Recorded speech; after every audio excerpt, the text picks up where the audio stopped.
We just received a fantastic skilling update including new Protean items, Iron Man group dungeoneering and quality of life changes like overload packs. In this video we'll talk about it, so whenever you're ready, grab your cup of tea, sit back, relax and enjoy.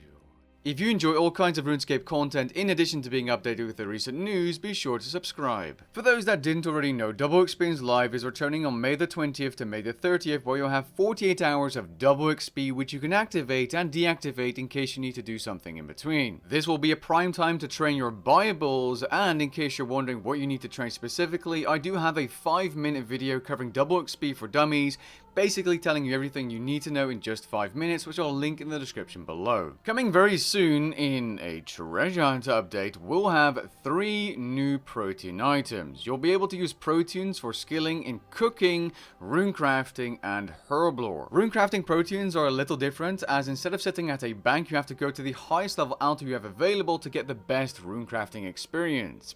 I'll be sure to make a video covering the XP rates for these items as soon as I can get my hands on some of them. The herb lore and cooking Proteans seem to be a bit more traditional, where you can simply use them at a portable brazier or a portable well, where you should be using your portables normally, as you can save some of them and it gives you more XP. Now, what I was really surprised about is that they said this in the news post: note, these items will only be available from Treasure Hunter and cannot be gained from Protean packs for the time being. Hold on, let me fix that for them. So after careful consideration, this seemed like the logical option to entice players to buy more Treasure Hunter keys.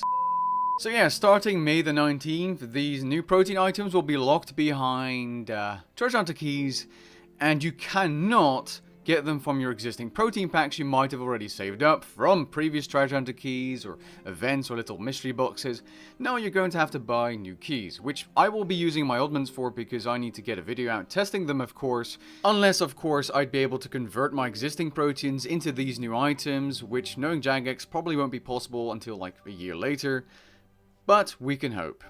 If that isn't the case though, that's pretty filthy on their end. This week we can also see a bunch of skill and quality of life changes thanks to the Ninja team, who has done a great job yet again. This includes some mining and smithing quality of life, where you're able to check your metal bank from more locations, being able to withdraw urns and effigies from the Brooch of the Gods, which is an item not many players watching this video will have, unless you're going for 200 mils.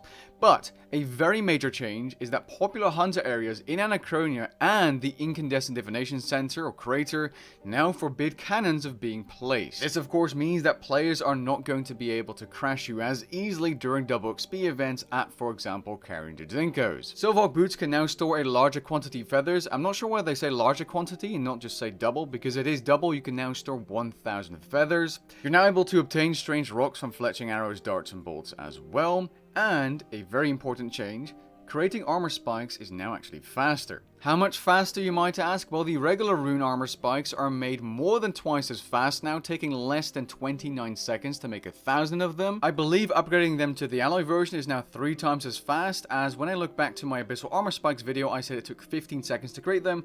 Now it takes about 5 seconds. And upgrading them to the abyssal version looked like this previously, and now you can make 1,000 of them in just 6 seconds. Props to the Ninja team for that one. Iron Man accounts are now able to form dungeoneering parties together with other Iron Man type accounts only. This is something the Iron Man community has been asking for a very long time. It also seems that the dungeoneering multiplier has become more streamlined. Farming has received some quality of life, including the increased range of which you can interact with your player-owned farm animals, and noted produce can now be added to compost bins. Extreme combat potions are now tradable on the Grand Exchange, which is an unexpected but welcome change. Don't need the extremes you got from a monster drop or from your Elder Troves, just sell them. You're also able to buy a set that includes all ingredients to make the base overload potion, but it's worth pointing out that overloads are still untradable potions. There were some minor changes to the Zygamite skilling update, increasing clarification and fixing some items, but something else that's pretty major is that the amount of Resonant anima from pretty much every single source has been increased. You'll now be able to get more anima from Carapac, Zuck, Crosus, the Arglacior, all the minions, the Glacides, Nodon creatures, siege cannons, Sakar minions, and you'll now be able to obtain Resonant anima when from the Arglacior in hard mode. And with that being said, we've covered the most important patch notes and changes from this week's update. If you want to read the full list, go ahead and check the link in the description below. And with that being said, I hope you guys enjoyed the video and found it interesting. If you did, leave a like down below and maybe even consider subscribing, and I'll catch you guys in the next one.